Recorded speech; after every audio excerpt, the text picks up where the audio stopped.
Hello everybody, I'm Ryan Matthew Harker and this is the Pocket Dimension. Today I will be talking about Violator vs Badrock. This is a comic that I just happened to pick up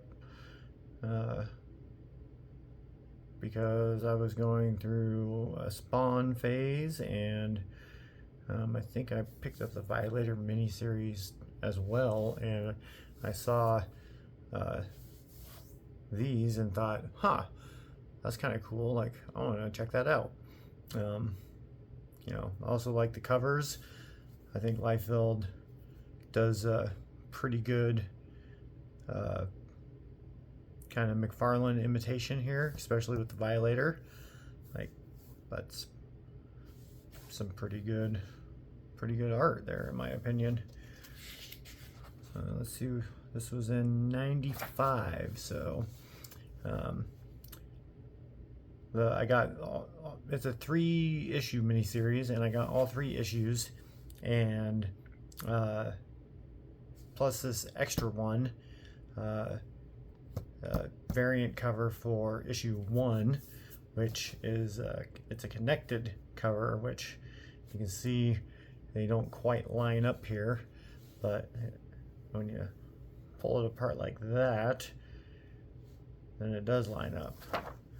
So looks like maybe right about there is how they would be if the images were to continue.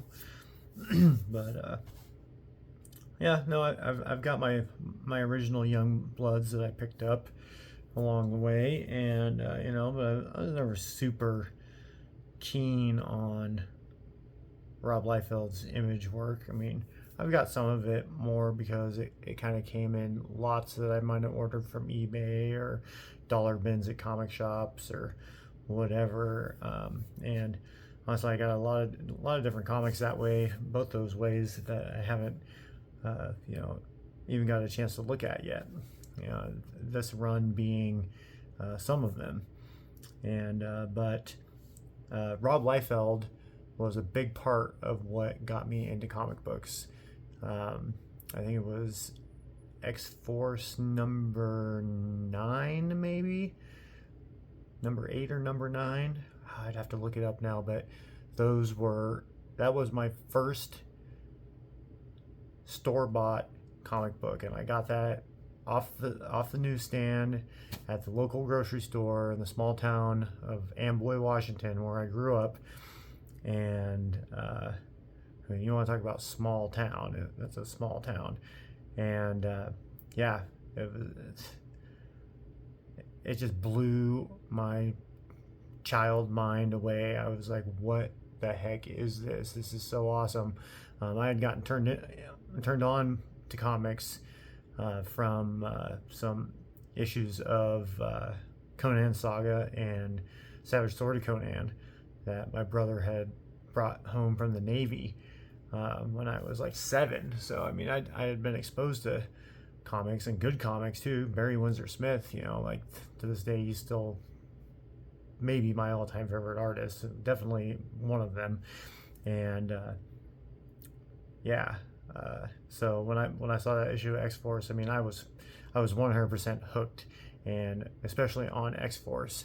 And but as much as I loved X-Force and Rob Liefeld's art in it, when they made their migration to Image, him and Todd McFarlane and Eric Larson and Mark Silvestri and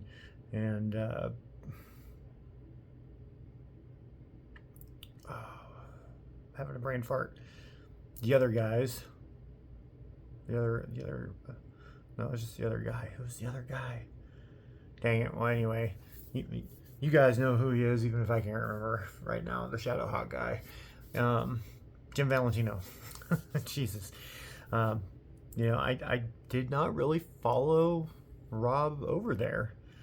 And so anyway, I saw this book, and it was a complete set, even with the extra.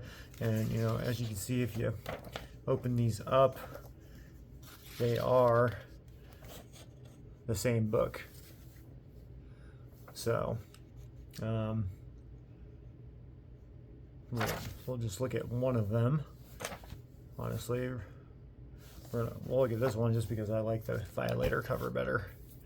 You know, it kind of doesn't look right by itself though. I guess the Badrock cover is kind of a better standalone. Okay, we'll leave that one, whatever. Let's see. So I have not read these. I think I briefly flipped through them, and I'm not going to read them tonight. At least not to you guys. But we will check it out. So Alan Moore was a writer. Brian Denham is a penciler. I'm not super familiar with his work in comics. I don't really recognize his name. And then inker Jonathan Sebal.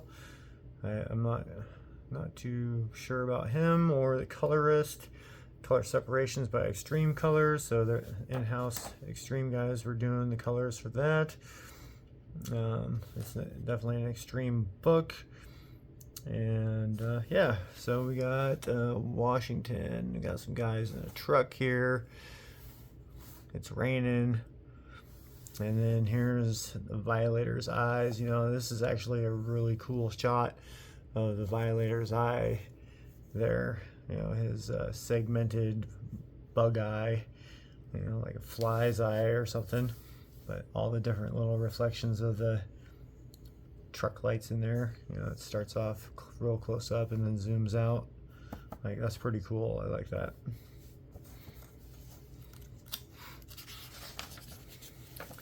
And then, boom, there's the Violator. I'm kind of getting a glare on this glossy paper, which is funny because that glare is not, it's in the camera, but it's not on the comic when I'm looking at it with my eyes. So anyway,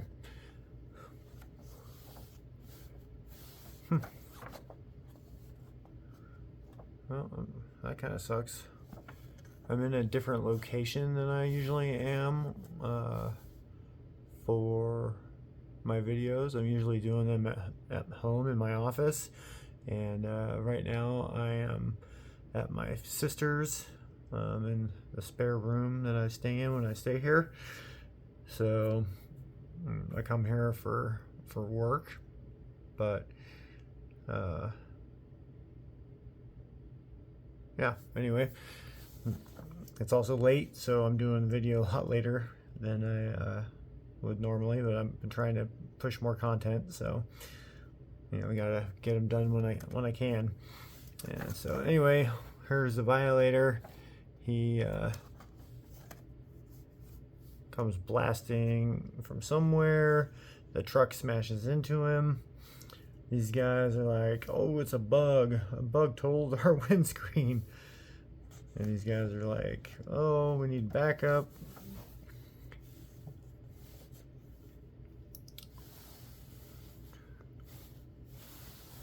Anyway, that's gonna bug me. I might not be able to finish this video here. Nah, we'll push through. They can't all be winners. So, anyway, we got some bulldozers, it looks like, running in here. And the Violator, he's like, hey, what a town. All the time construction work going on everywhere. Oh, wait a minute, I get it. This is a trap, right? You guys are pissed at me just because I got a special diet. So I enjoy the occasional cardiac canate or ventricle vol event. So what? I like hearts is all. Sweet hearts, lonely hearts, hearts of gold, hearts and flowers, telltale hearts, and and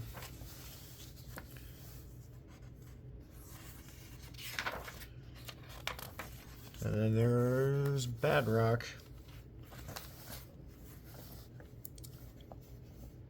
Now I got a little bit of a glare on it from this angle. It's like glossy paper. I need to move over a little bit. Bear with me here, folks. See, that's a little better, huh? Yeah, a little darker, but better. So that's a pretty decent double page spread there. I kind of like that.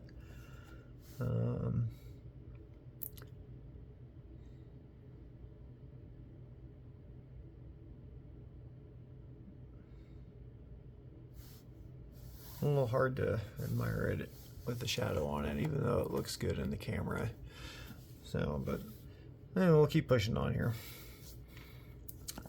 This is a whole YouTube video thing, is a kind of a learning experience for me. There's a bit of a curve, but yeah, no, I really like this 2-page spread. That's pretty badass. So Brian Dunham, right? Denham, Brian Denham. Yeah, not too bad there. Whips around. Badrock's going after the Violator. Looks like we got a news reporter here, some hot news reporter, and the cops are like, "Oh, we have to protect the Youngblood guy." And she's like, "Him? Who cares about him? He's on the payroll. It's a specimen I'm worried about. Try not to just stress its hide too much when you tranquilize it." So they're definitely trying to capture Violator for whatever reason. And so they shoot him. Oh, maybe I guess she's not a reporter. She must be some kind of scientist or agent or something. But they trank his ass. And they're like, "Hey, no fair ganging up. You're supposed to fight clean, one-on-one, until I treacherously stab you in the back and destroy you." But Badrock's like, "Welcome to Washington." And the Violator goes down. I think it's kind of funny that he's like a demon, and he has a metabolism that is susceptible to whatever tranquilizers they pumped into him. But whatever. So they rig him up with these helicopters and they fly him somewhere.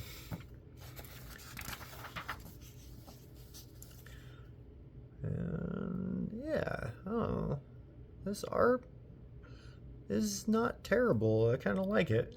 This shot of Badrock here is pretty sweet. I like that a lot, actually. It's like real shaded, shadowed in.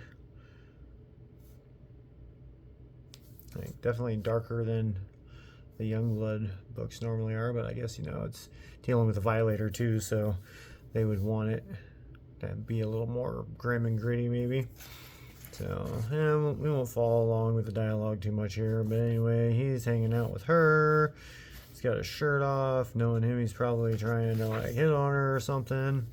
They got Violator all caged up. And they bring in a package for Badrock. Badrock, they're like, "Do you want this? It's kind of heavy." He's like, "Oh, that's the new outfit I ordered. I'll take that up to my quarters later." He's like, "I got duties to perform." So that's a pretty cool shot right there. Kind of a downward, angle. Like, good anatomy. Exaggerated and extreme. I mean, it's extreme and Badrock. But I like that. That's not too shabby. And so he goes in and he's talking to the Violator. Violator is probably talking shit because that's what the Violator does. "Ooh, boy, I'm in trouble now. I'm all in chains and here he comes, all big and brutal and dominating." This is a sex thing, isn't it? Come on, this is the 90s. We can talk about these things. So, yep, he's doing his typical shit talking. And Badrock is like, "Whatever, you homicidal little pervert, sick of you. Sally, I mean, Dr. McAllister may think of you as some prize specimen, but I think you're from hell, and I look forward to sending you back there if you don't keep out of my hair." Of course, what hair? That's funny. So, anyway, And they go.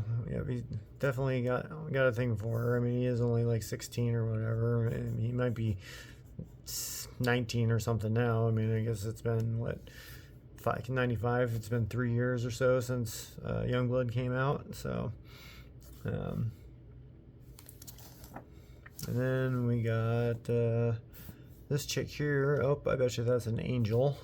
Looks like the type, the long white hair, and being a hot chick, because all those angels are pretty hot usually. And she, yep, pulls some angel stuff because they're not very angelic, and kills this guard for whatever reason. Well, she's trying to get into the Violator, more than likely. And they're running their tests and doing their thing, and they're like, "Oh damn, we got a red alert in the lobby." And he's like, "Okay, mower mouth, listen up. Unless our institute just got ram raided by Morgan Fairchild, we got something paranormal on our backs. What's going on?" Oh, here's another sweet shot of the Violator. I like this. It's pretty cool.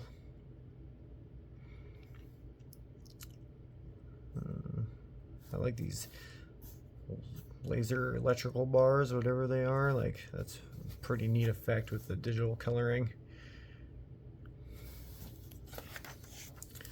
I don't know what this is with Badrock here. Like, that's kind of a weird bit of coloring there, making him all shiny looking.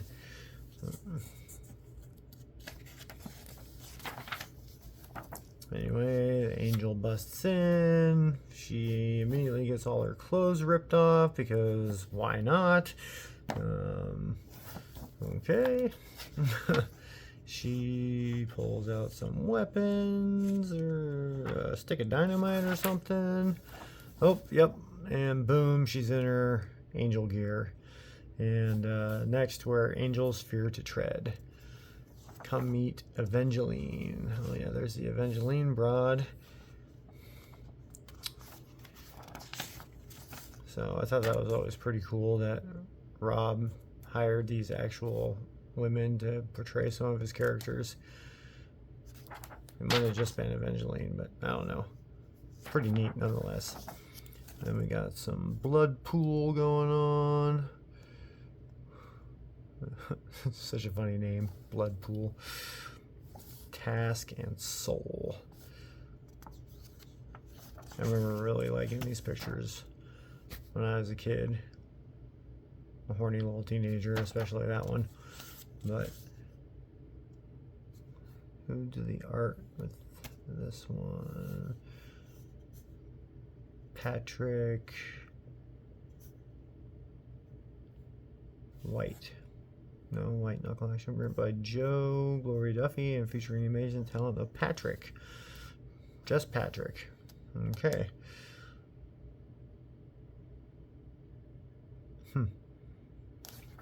Anyway. Oh, here's some Stephen Platt text, it looks like, from Prophet. Looks like Stephen Platt's work, maybe. Hold on a second. Yeah, possibly. Yep, Chuck Dixon, Stephen Platt. There we go. So, Absolute Zero. We got Supreme, Nightmare. Don't think I ever heard of that one. And Glory. And then the Berserkers. Wild Mane, Psystorm, Cross, Grey Goyle, Hatchet.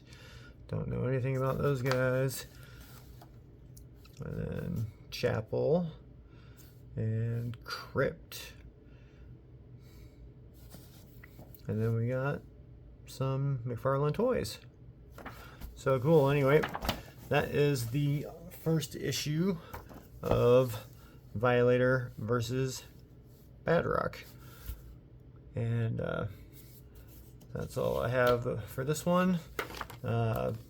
You know, don't forget, you can buy my comics and novels that I create by searching Ryan Matthew Harker at Amazon, or by going to my Pocket Dimension store at the pocketdimensionstore.square.site.